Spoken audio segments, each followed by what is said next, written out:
Welcome back to a special edition of Taking Chances. This one's a little bit of a caveat, I want to be honest with you folks. So we are in the middle of our behind the scenes showcasing some of our great recruiters, consultants, and leaders in the HC Resource platform. Today I've got Dan Kuglin, coming live from South Dakota. How you doing, Dan? I'm doing well. Thanks, Shaun. Well, I'm really excited to have this conversation with you, Dan, and for my guests to get to know Dan just a little bit more. Dan and I have been working together for, I'd say, almost the last 18 months. But, Dan, before we get into why we're working and how we're working, I know we're both good old Colorado boys by heart. So I just kind of want to give the guests a chance to get to know you a little bit. Talk to me about your background, Dan. I mean, I know you're a killer in the HR space. We're going to get into what you're doing now, how we're impacting folks. But I'd really just like the guests and for myself to learn a little bit more about your background. So, like, where'd you go to high school? I know you're a climber. I want to know how you got into that, but just tell me a little bit about Dan before you were Dan the professional. Sure. Well, I grew up in Minnesota, actually. That's where I'm originally from, and I went to high school on a little town, out on the west side of Lake Minnetonka, for those that are familiar with the area. So, everybody hears, ooh, Lake Minnetonka, you must be rich. It's like, no, I was in the other part of town. So that's town? kind of, yeah, that's where I came from. So, then I was there for about almost 30 years and then decided to move to Colorado kind of on a whim. I'd kind of had enough of, the same thing, and I wanted to try something different. So I branched out to Minnesota. Well, talk to me about when you're in high school. Were you an athletic guy back then as well? Or did you do any collegiate high school sports kind of deal? I was a little bit of an athlete in high school. I ran cross country and track, and I played tennis for a year. Wouldn't consider myself a jock by any means, but I was kind of an athlete, musician, that kind of stuff, artist. Did a lot of different things. I was kind of all over the map back then. And just curious as well, did the nature of Colorado kind of pull you in, or was it a job opportunity? Because I know for myself, I just couldn't wait to get out in the mountains and start climbing, even though I hadn't climbed before I moved. Did you have some of that pull as well, or was Colorado just a great market spot for you to land? No, Colorado was entirely not job related. It was Colorado itself and just kind of the feel of it. I always described it back in the day as what really was the motivator for my move was that when I was in Colorado, I would go on vacation and go skiing every now and then and things like that when I was still living in Minnesota. But what I felt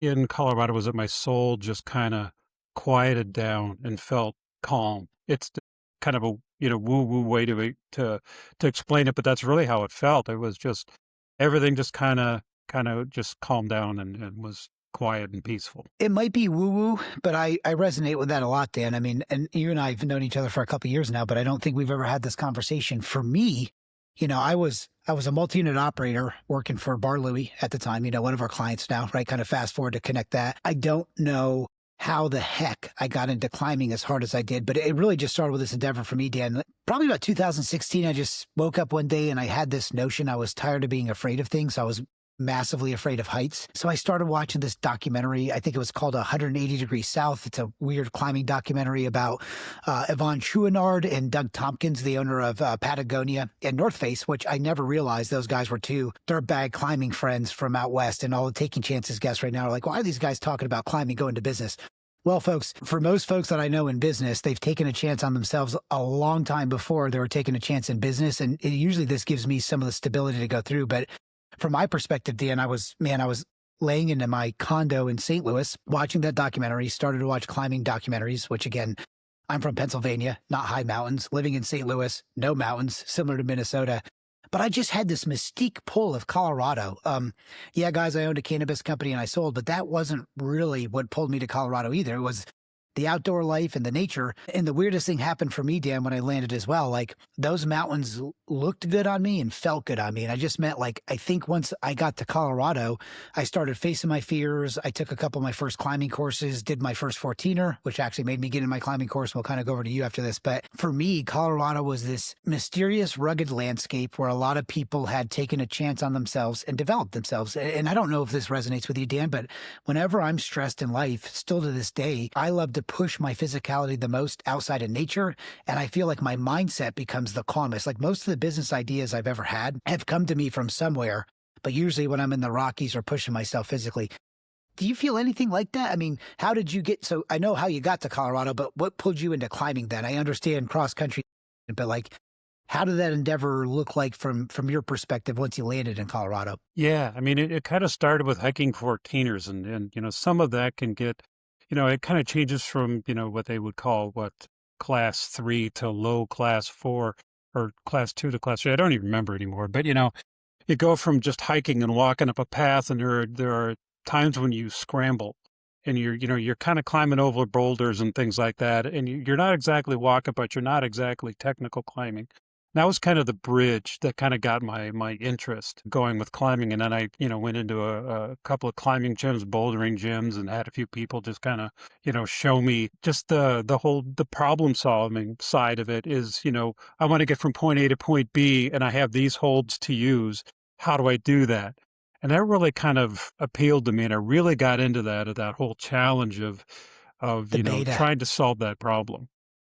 Yeah, I think like the beta, that's always been fascinating to me as well. And I can give you a specific. So just like you, Dan, I was, you know my personality. It's like, oh, there's 53 14ers or 52, depending on what geological category you prescribe to in Colorado. And I think you can only get to, I know four of them aren't legal anymore because they're privately owned. It's a story for another day, but it was Mount Yale for me. So class 3 is a true scramble, guys, where you don't really need to climb at all, but it's hand and foot. Class 4 means if you fall, you're probably not going to die, but you're going to break a leg. And then there's no routes that you have to do that are class 5 on the 14ers in Colorado, but some of those go class 4, class 5. I'll never forget the spot because when I went back and summited it the second time, I laughed forever at myself. It was Mount Yale. I went up at about 2 in the morning, was just running up, got off path post the tree coverage. Still, Dan, probably at the time, class 3, so I wasn't on the trail. I was not exposed at all by my mindset today. But my mindset at the time is I got paralyzed by fear, Dan.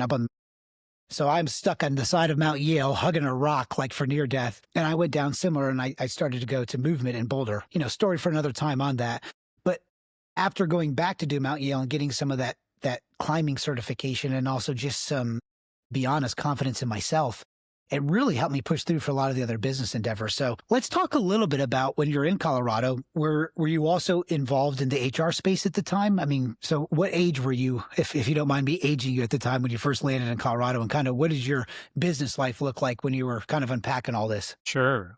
Well, I moved to Colorado about when I was 29, just about to turn 30. It was actually, well, just to date myself even further, right after 9/11 is really when I Okay. when I actually landed in Colorado. And so that was just, a lot of change, a lot of things just, were different from that point forward. And so there I was, thinking I'm just going to try to start over here and, see how long it lasts. So there really wasn't a business plan. There was just a lifestyle change that I eventually took a job in Glenwood Springs with a small nonprofit out there, and, thinking it was Georgetown. And that's kind of what, launched me into the HR. I got myself nice and isolated out in Glenwood Springs, didn't know anybody except for the people I met at work. And I was, kind of doing the training thing because I'd come from teaching, and really just kind of fell into HR, to be honest, from there.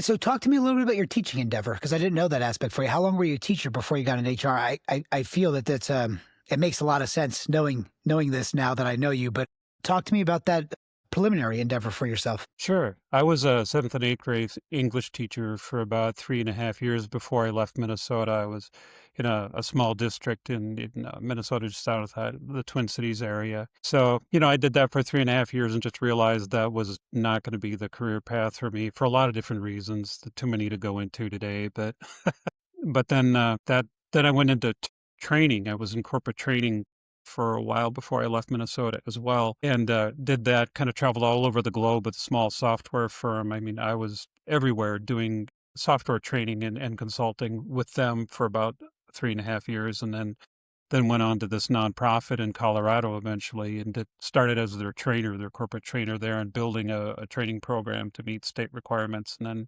kind of went into HR for natural progression because training was part of the HR department at that point in time. Well, and I'm smiling as you're having this conversation. I love doing these interviews with folks that I know and have worked with, because like a lot of your personality makes a lot of sense to me now. I don't want to speak for you, Dan. I'll speak about myself for a little bit, right? So I have got this background in operations. I was trained in psychology, didn't want to be a TSS worker for same kind of conversation you said, for a litany of reasons. It only lasted about 3 days for me. It's a story that's been recorded a couple times, but not one I'm proud of. But I guess for me, when I stuck into operations and didn't really love running restaurants, I was really good at it. Then kind of launched a HR recruiting company. When I look back on that, kind of doing the Steve Jobs commencement speech of 2013, right? Like it's hard to see dots connecting forward. But a lot of times when you pause and reflect back, I've always been passionate about coaching and training and developing, so every aspect of endeavor I went, even if I didn't love what I was doing, I was able to focus on those specific skill sets that eventually pulled me together back into who I am today of like, man, I just really love training and developing. Is that something similar that you saw from the teaching? Because I think that's profound that you went from educating people to then still educating others just now nationally. So your audience isn't seventh and eighth graders, it's tech. And then I know how much training goes in, but like, what was your perspective? Were you starting to hone in on certain aspects of Dan that you liked that you could kind of excel at in each of those endeavors? Huh. That's a tough question to answer because I feel like a lot in my younger days, I just kind of was on to the next thing. It wasn't, there wasn't a whole lot of planning that was involved with a lot of what I did. It was just like, oh, this seems cool. I can travel around the globe and, do that for a while and we'll see what happens. It's not the most thoughtful answer in the world, but I think it's true, is that I just was like, well, let's try this for a while and see what I can learn, see what I like about this. And is it something I want to do for a while, or is it something I'm not? Let me ask you in this way. The training and teaching that you did inside of the school was probably a skill set that was needed into your software training. Is that a true statement? It's Undoubtedly. because you might be unpacking this because we're going to get into the next thing of like why we're having this podcast, you starting the business. But I think this is something if you continue to reflect back on Dan, there's going to be little glimmers of light of those big personality pieces that are you that really shined at each of those endeavors. And then it's kind of like the real Dan breaking out of the cage, so to speak. I mean, I just like to talk about this. I mean, I think that's profound that you went in from educating seventh and eighth graders, very challenging, maybe not the most interested audience from your content that you're delivering, right? To then probably software training. But then talk to me about your first HR endeavor. It sounds like you went into, again, going from training and developing on software, but also to impacting a training modality for your first job. Is that what you said? Yeah. It was basically building a curriculum from the ground up. So a lot of the, teaching and, all the education I'd had is as far as curriculum development and applying that to the public school arena. That certainly came into play there. And, I think, the corporate training was really helpful too, because it, like you mentioned, it broadened that audience of, okay, I'm not talking to kids. I'm not teaching kids. I have to teach adults. So then when I got to this nonprofit up in Glenwood Springs and I was building this curriculum program, I had the building blocks as far as how to develop curriculum and things like that. But then I also had the practical experience from the software world of, building it for an adult audience and focusing on what's going to resonate with an adult versus a seventh grader or an eighth grader, and realizing that there's a lot more knowledge that can be assumed from an adult learner than you can with a seventh or eighth grader. So, that was really helpful there. That's pretty profound. So how long were you at your first endeavor in HR? And then kind of talk to me. I want to pick right up from this foundation of training and education that you have. And I had no idea you worked in tech before, but this makes a lot more sense of why you were way more ready for those endeavors to contact all those HR companies than you let on. I just want to say that. But what did your HR endeavor look like after that? I mean, so I'm assuming you've taken some really good skill sets of coaching, structuring, kind of curriculum cohesion that you're able to deploy there. Where did you go for your next HR kind of job? And did you did you fall into a specific role inside of HR as you kind of went through that career? But just talk to me about how that HR specific career evolved from your perspective. Sure. It really launched at that same company because I reported to the HR director at that company. And so I got pulled into a lot of HR function just as a part of that department. I started to, do investigations there, and they just kind of pulled me into a lot of different aspects that wouldn't normally be associated with training and development, because it's a small shop. There was Yep. 80 employees for the whole place. So I just started to get more and more involved with HR, and the legal side of it really started to appeal to me, the compliance side. So that really kind of piqued my interest. And then when the HR director left, she went to law school to go to become an employment law attorney. Um, there was a natural job opening there, and I thought, well, sure, I'll apply to that and see if they want to hire me, and they did. So I became the next HR director there, and I was Okay. there for about 7.5 years as the HR director after my 3.5 years as a training coordinator. And I know, just to speak for the guests that maybe are not in HR, and for folks that maybe are even adjacent, like if you're an engineer on a team of 80 that's not tech focused, it's kind of an island, right? And I feel like, Dan, you probably had to wear a lot of different hats in that role. I'm also assuming that that probably got you to touch some pieces of technology, got you to touch some soft and analog stuff over those 7 years. But just talk to me about that transition from going as an HR kind of generalist or entry level to now the leader.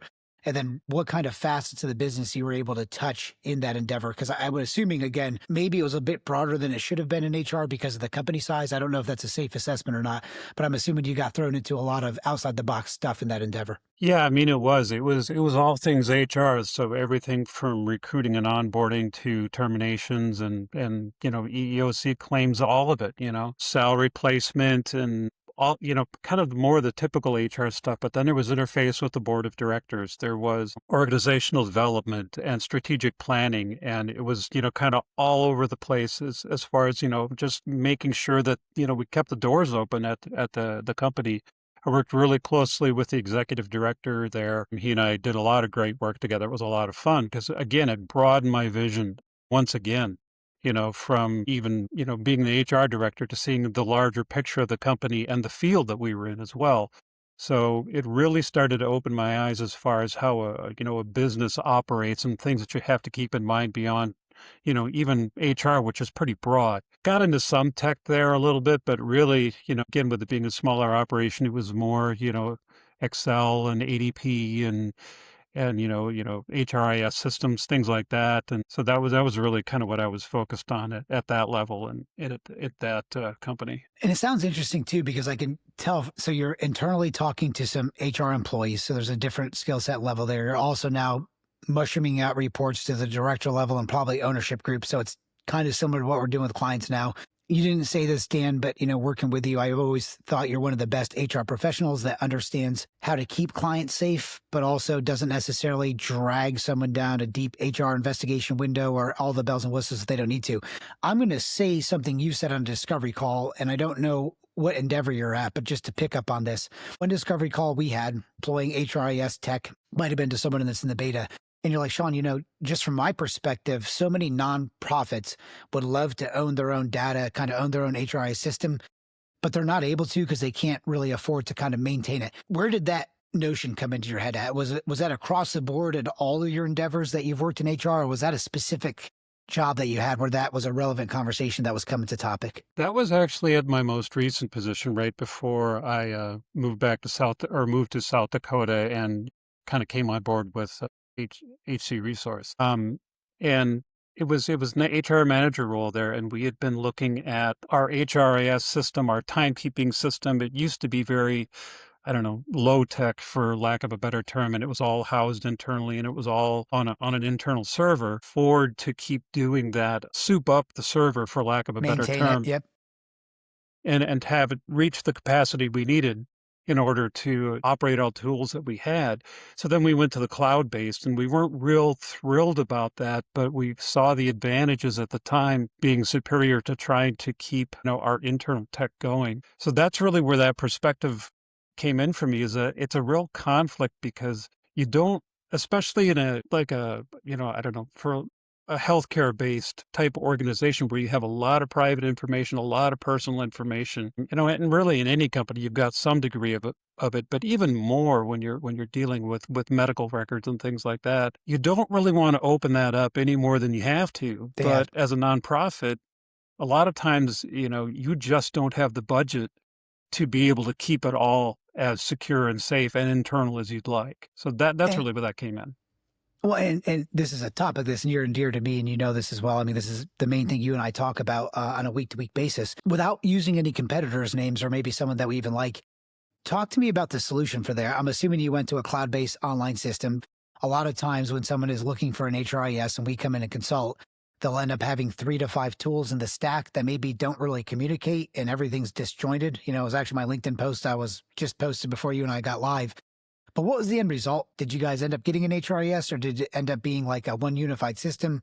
Did you end up getting 3 to 4 systems that kind of worked? I mean, what was the end result of all those endeavors? It was primarily one system for like the HRS and the timekeeping and the payroll. Luckily, that was all kind of able to be encapsulated in one product. But what we also found is the reporting. Getting information back out of the system was, I always described as more of a blunt instrument than a refined reporting system. So it was really limited as far as how you could, get information out in a finished product. You'd always have to pull it into like Excel or something else and then, massage it, get it to look the way that you want it to look for a final product. But on the other end, getting information in from like an applicant tracking system, that was something that, sure, there was an internal solution with the HRIS system we selected, but there were better tools out there that were separate entities, but trying to get those two systems to talk was always an issue. So, we just kind of had to make the best of it and, use the best tool for the applicant tracking and the onboarding and just kind of manually move things over.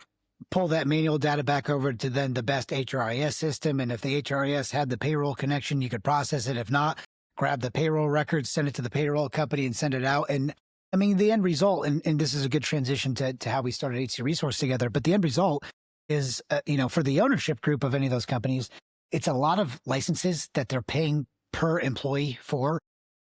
The end user, like Dan talked about, a lot of times they don't have access to the analytics that they need to see in real time. So when the thing that just chaps my rear end about all this, Dan, is usually someone is sold a solution that's in need from a sales professional that doesn't really care as much about the end client as much as getting their vertical. And we understand a lot of this now as we're, doing software development together, that sometimes is challenging to tailor fit. But this is kind of a good start for our conversation.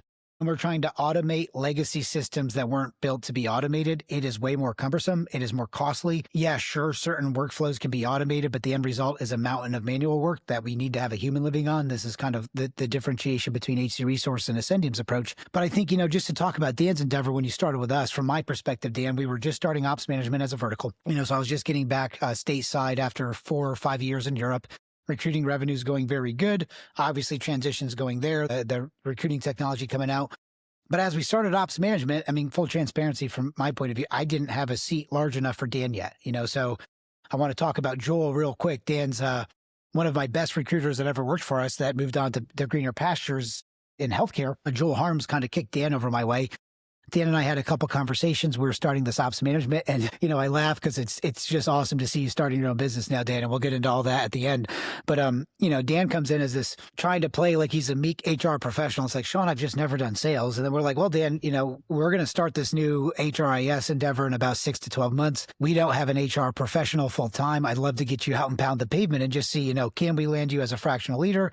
And just for context for the fans, Dan and I have been talking that HR has become a very dirty word inside of most industries post-pandemic. I don't agree with that. I also agree with certain portions that HR is usually not a toll taker, Dan, just meaning this is an operation term. Like HR is usually not putting money into the bucket. So we have to be very mindful about how we approach. But at the same time, I think with AI coming out and things that Dan and I talk about quite frequently, I think we're 6 to 18 months away from HR EEOC nightmares, because now we have a lot of brands post-pandemic that are like, we don't need HR. We're going to just get rid of all the generalists and just go without it. So I think that leaves us a little exposed. But Dan, you got some amazing feedback from the field over the last 18 months. And, I just love you to talk about your perspective of why you came to HC Resource at first. I know you were just talking about recruiting, didn't want to do sales. Shaun, I never want to own a business. We didn't approach it that way to get you starting a business. We just started working together and that kind of happened. But if you can just give your perspective for kind of starting with HC Resource and then go into details, if you don't mind, I'll ask you some questions. Just what the field was telling you, all those clients that you've called and all the nonprofits and senior living that you reached out to, because you definitely got a consistent story back. And I think that story was, we're in need, but we can't afford. So I'll kind of hand it over to you. Sure. I started off, with HC Resources, just kind of trying to get my name out there, because I knew this move was coming up, and I knew I was going to have to find a different job because I couldn't stay with my current company and live out of state. It just wasn't something that they were they weren't set up equipped to do. Yep, exactly. So it was just like, as part of that transition, I needed to find a job in South Dakota. So that was my goal. Hey, Shaun, can you help me figure out how to best market myself? as an HR professional. And it just kind of grew from there. And the more time I spent with HC Resource, and especially in the last probably 6 to 9 months, Yep. it's really been, I've really started to realize that maybe a job isn't the answer. So when you came into HC Resource, you were looking for a job. You and I kind of started the endeavor. You were moving to South Dakota. I think I gave you a challenge at the time. We're saying, Dan, look, we're not in senior living right now. You and I are both passionate about senior living because we've had relatives that were in, senior living experiences that were maybe not the best, I'll say from my perspective. But you quickly started this endeavor of just outreaching to clients, cold outreaching to clients, starting in Dripify, getting LinkedIn content going, and then really landing us a couple of big discovery calls. Just talk to me about some of the content you posted and some of those just casual conversations that maybe you had with senior living and some of the cohesion that you heard back from them. Sure. I mean, a lot of the content that I posted was really based around this was my experience, and in the senior living space and in the rural healthcare space it was kind of a combination for me because that's where my experience was with my family. And going with that and just saying, here's what I've seen, here are the needs that I see. Tell me, am I on target? Am I accurate, or is there something else I'm not seeing, or am I way off base? And really, what I was speaking to was, there are a lot of good people that are working really hard to try to make those models work, and there's some significant challenges to them as well. I mean, it's high need, it's tough work, and getting the right people in there that want to do it, that can do it, that the people you want doing it is really a challenge because there's so much at stake in those fields. And especially with rural healthcare, there's a lot of challenge from just, the operational and the financial standpoint. And so what I heard back from a lot of people was, yes, this is a challenge. Staffing is a huge concern. Keeping the right people here, getting them here in the first place, finding them is really tough. But then getting them and keeping them is also, a challenge as well. So that, it kind of it kind of cued me in that, I am onto something here. There is a need here. It's not just, my perspective, just The my market was imagination. yeah, the market was backing up your field investigation. And I think at a level, we were talking to a lot of brands in the initial about outsourcing employee benefits. We heard the same kind of feedback going into this. And man, a lot of this can be done with HRISs connected to Bureau of Labor Statistics for some of the tipped employees, some of the outliers, employee benefits specialists. A lot of time in our HRIS system, we can connect that to the insurance template in a really good agentic bot where someone's going to get the answer and a human still picks up. And I think what the field was saying to Dan is the same thing we would see inside of hospitality and tech, because Dan was focusing more on senior living and nonprofits. We need this HR professional, or we need this HRIS, or we need performance review, but we really just can't afford it. And staffing and sourcing continually just came to us. So we can't find them or we can't keep them happy. And we're not talking about internal culture folks either, just like in these rural remote areas. We've also, I think the other conversation I wanted to throw across the desk for that too, Dan, is we know at scale, HR budgets have been slashed with the increase of AI. So I think with those budgets slashed, agentic processes being pretty good, but understanding that you can't fully automate an HR workflow, nor should you, nor do I think any company that's doing that at scale is going to be in business for long. But there are certain aspects where we can give a bigger punch, have clients that are rural kind of punch above their weight class, so to speak, and say, we're going to give you access to some of these tools. We're going to change some of the onboarding and what it looks like, and, really just be able to have a devastating HR workflow for some folks. So just to talk about some of the real world practices that you and I've put together, and, I think we're a couple of weeks from going to market on some of these, and we'll go into your business. I think the other thing that came across our desk quite consistently, Dan, was also employee handbooks, which I know this is something that we do inside of HC Resource, but I was shocked to learn that, brands are paying anywhere from $7,500 to $50,000. And, over the last, I would say 2 to 3 weeks, we've probably done 4 to 5 of these that are pretty good, pretty robust. And I think we're going to be able to slash some cost for some clients. But was there any other consistent feedback that you got from those discovery calls or from the conversations you've been having of did you come up with an adjacent, this is the number one need we have? Was it, HRIS, or was it just kind of along those lines? Was there something specific that resonated with you that popped its head up? I think, again, it kind of went back to that the whole data question. Owning data was one of the things that kept popping up is, again, like we were talking, is that once you get into, the handbooks and the automation and things like that concern about, we have all these other Tools, systems, kind of. Yeah, that aren't communicating, that aren't doing what we need them to do. We want something different, but there's nothing that's really out there that's, you know, that they're seeing yet that can accomplish that goal for them. And that's kind of where our endeavor comes. And, just to give you my perspective, Dan, and, we talk internally about this on the founders of Ascendium as well. I think the reason there's not one tool is because there's multiple sales. I mean, just from a structural technological standpoint, applicant tracking system and an HRIS is a dynamic Excel. I mean, I'm sorry, guys, Rippling's out there. We're a channel partner. Bamboo, love you. GoCo, love you. Even what we're creating, it's a dynamic Excel. There's no reason an applicant tracking system can't be an HRIS as well. The reason there's two, and then if you back up from this conversation too, Dan, a lot of them are owned by the same conglomerate. I don't want to use names, but systems that we used to log in on every day, the CRM, the ATS, the HRIS, all three different brand names that everyone knows and are national, are owned by the same company.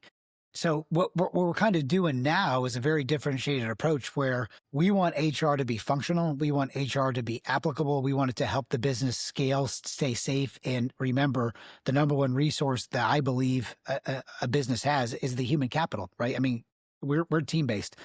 I live and die off the success of our employees, off our contractors, off our partners. If I've got great partners, I've got a great day. If I got terrible partners, I've got a terrible day. So I think where Dan and I are aligned on our passions is we want to give our clients the best resources that we have access to and give them time back to really impact things. Because everything we're talking about, Dan, and we'll go into more about how you feel HR right now. To me, a system shouldn't be the HR. The system should assist the HR professional and give you more time back to be in front of people to really impact stuff. Talk to me about some of your hot topics in HR, though, Dan. I know you and I have had conversation. I know you like tech. I know you've done a lot of employee investigations. Not many people in HR are ever going to say, hey, I love the legal and compliance side. So I'm just curious to kind of unpack that. But what are some hot topics for you in HR? They fall into a lot of different camps. I always see several different camps that HR professionals fall into as far as how they approach the job, but too many to go into right now. I think what sets me apart a little bit is that I'm not afraid to call, the employee-employer relationship a business relationship. A lot of times there's this talk of, oh, we're a family here and, we're all one big family, and it sounds great, but I don't see it that way, because there are dynamics of the employee-employer relationship that aren't compatible with family approach. The whole hiring, you don't join a family. You're either in it or you're not. You don't get fired from a family. And so I think it's a better dynamic to set up to just say, hey, this is a business thing. We're gonna operate according to these principles as an employer, and you're gonna operate according to those principles as an employee. We're going to agree that this is how this is going to work until it doesn't. And if it doesn't, it doesn't, no harm, no foul. It doesn't have to be a big, horrible thing.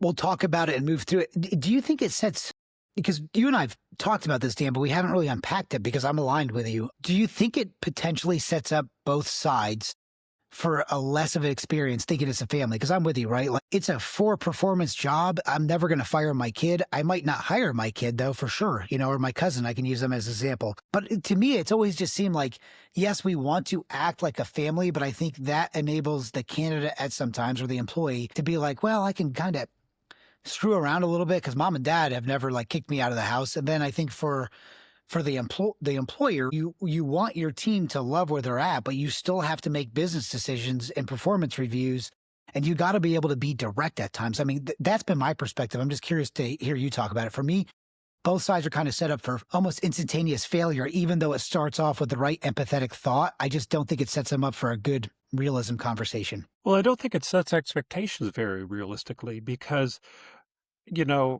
it sets the employer, we'll start with them. It sets the employer up to expect more from an employee than they really should. 24/7 availability, willing to throw themselves on the sword for the sake of the company, just let everything else in their life slide for the good of the company. That can start to become the dynamic from the employer's side. And that's not realistic. That's not a good quality of life for the employee. It's bad culture abusive for the business as well. Totally. And on the flip side, it starts to set up for the employee that, hey, the employer's going to take care of me as a person. what's important to me as a person is important to the company because we're a family. So they're going to do everything to make my life as safe and as happy as possible in all aspects because we're a family here. But it's like, no, that really kind of ends at the door. An employer can't be responsible for your happiness outside of your employment situation. And even then, it's questionable as far as how responsible they could be for your happiness there. Well, So I love this too. And I think this is, I don't want to say sped up your investigations, but I always love that you have had a very stoic kind of persona about yourself. And I'm wondering if it's just from having this perspective, because even when you go into, I know I'll get calls from Jen or we'll get an HR investigation that goes across the desk and lands on yours. And Jen's going to be mad about this, but usually Jen's at a 10 and Dan's at like a 2. And usually it's a quick conversation. Has that helped you just with that kind of vision to be able to do the job more appropriately and be more effective for yourself and for your clients? definitely, because I find that I care. I really do. I don't want to do wrong by anybody, but I also can't become so emotionally involved and invested in the outcome for either the employer or the employee that I start to skew one direction or the other, because then I'm doing them both a disservice. So trying to remain as objective as I can and be a little bit more stoic, like what you're saying, is just keep repeating to myself, this is about the work. It's my job. It's not me as a person it sounds weird, but it's not me as a person that's making this decision. It's me as an HR professional. It might not be personally what I want to do, but professionally, it's what I need to do. And it's a separation, Dan. And I think that's something that, because all HR professionals are empathetic at some level, right? I'm sure we've got those outliers like that person probably shouldn't be in this because they might not care enough. But I mean, I think this is adjacent to being a police officer, an attorney, even healthcare professional. It's usually stressful situations at some level when you're dealing with HR, right? So whether the client is stressed out or the employee is stressed out, but there's an opportunity that's happened somewhere. So, sometimes there's relationships that have evolved and people love relationships internally, but as employees, so, the employees are nervous. The owner's like worried about getting fired. But if we go in and kind of impact that emotion on both sides, it tends to raise walls. I've seen, being an infant in HR, just having my SHRM certification so I can have conversations like this with Dan. But it's awesome to see you say that as well. So real quick, as we're talking about all this now, talk to me about your brand, talk to me about what you're looking to do next, and then we can kind of talk about how we're collaborating on all this as we're getting some clients in. But talk to me about Compass HR for a little bit. Cool. Well, Compass HR is, I'm just kind of branching out on my own because, kind of like we were talking earlier, when I got involved with HC Resource, my goal was a job. And now I'm finding that, maybe a job that's one path, but that might not be the path that I want, because I really don't want to trade my time for money. I really want to I want to build my work around my life, not build my life around my work, if possible, or as much as possible. And so with Compass HR, what I'm trying to do is to provide a method for, smaller, mid-sized companies that maybe don't have a huge HR budget to be able to hire me, as a fractional HR professional and, perform some of the things that they need done as they can afford to do it, or, on a, almost a part-time basis or whatever it might be on an interim basis, so that they're not having to, forego having that kind of expertise because they can't hire, HR professional, So that's really, whether it be investigations or it be compliance, compliance matters, things like that, things as simple as OSHA reporting. How do I get my data to get out of the system and be presented to OSHA or wherever it needs to go? Those are the kind of problems I want to solve. And I think systems analytics you could do as well, because I mean, and this just kind of establishes our relationship as well. I mean, so right now, Dan, currently with our ops management clients, which again, we've got 7 units, it's probably going to grow to 35. Dan's going to be a little bit busier on our end, hopefully by the end of this year too. But, you're really facilitating any of the HR investigation needs from there. I think at the same time, you've really impacted a lot of the technology that we're putting together, a lot of the automations. And I think how we kind of see the world working in a cohesion is, I won't say any names, but we've got 3 massive, I would say massive 80 employee plus. So to be fair to you, SMB clients still, right? Still the same size, but that have came into our workflow from hourly recruiting technology predicated for hospitality that you were posting about, that like got under your calendar, said, we have a need. You've talked to them and said, hey, we need to build you your own systems. I think the way this works in cohesion for both of us is any SMB client that's out there that's struggling with any kind of HR, you're going to see HC Resource boosting a bunch of Dan's content. You're going to see him on our podcast. Dan has a wealth of experience. And I think the way it kind of works for us is when there's a human capital placement as far as HR goes, HC Resource and Dan and Compass are super aligned. And what we're kind of hoping to see is, I won't say her name, but there's a client out there right now that's going to need your consulting while we're building their system. That person came in with a systems pain point, and after 2 discovery calls, we're like, man, you need some workflow help right now. You're probably going to be assisting that workflow while we're building the system. So I think at scale, anyone that's having an HR gap, a payroll gap, an HR opportunity, whether it's around HRIS or any system, to be reaching out to Dan and Compass HR and facilitating some discovery calls with HC Resource. We're going to post all your socials at the bottom, Dan. And I think this is just the start of many conversations. I want to talk to you just really briefly. The name of the show is Taking Chances. I love to talk about the emotional side. It's been awesome to see you grow from the seat. And I mean this, Dan. I feel like you're someone that started with us part-time, that acted full-time from day one since I've known you. I love seeing you take this chance on yourself, but just talk to me and talk to some of the guests. Like, how are you feeling right now? It's okay to be scared, but I mean, I know this is a big endeavor, but I really think that educator in you, I want to come out a little bit. How are you feeling as you're about to do this endeavor for yourself? Terrified. Terrified. Yeah. Why so though too? Let's unpack that a little bit. I mean, so what specifically, just putting yourself out and seeing how the response is going to go? Yeah. I mean, it's stepping into the unknown, and it's kind of like, I was going to try to relate it to climbing, but let's not bother at this point. I love it though. I'll get it if you can. Yeah. I'll appreciate it at least. Well, it's like when you walk up to, the hardest climb you've done to date. You're walking into a grade that you haven't climbed before, and you're gonna on-site it. You're just gonna figure it out as you go. And you see some of the, the ledges that you could hit if you fall here, or the really tricky sections that are pretty thin over there. Worst case scenarios that you're looking like, if I slip here, it's going to be bad kind of deal, right? Exactly. So the brain plays all those out. Yeah. So it's kind of like looking at that from a life and career perspective. It's like, I can see some pitfalls, and, we just made a big move from Colorado, uprooted ourselves, my wife and I and my dog, and, moved here to South Dakota. We're starting over. So there's a lot going on there. And then to be doing this on top of it feels like, what the hell am I doing? But at the same point, one of the conversations that you and I had early on was about the uncertainty of employment. Is like, it feels safer to have a job and to be employed by an employer. But really, again, getting back to that whole business relationship, is if the business changes and your role is no longer needed, or it can't be afforded, or whatever, there's a disconnect there between the direction of the company and your particular position. Guess what? Your position is gone. You're unemployed tomorrow. So this is really no riskier. It just feels that way because there's not some big fancy company and an office and a benefits package and all of that stuff attached to it. You have to, and quite honestly, you have to take full responsibility for what you're doing. There's nobody else to blame if it fails, and there's nobody else to, on the flip side, pat on the back beside yourself if it launches. I mean, to some degree.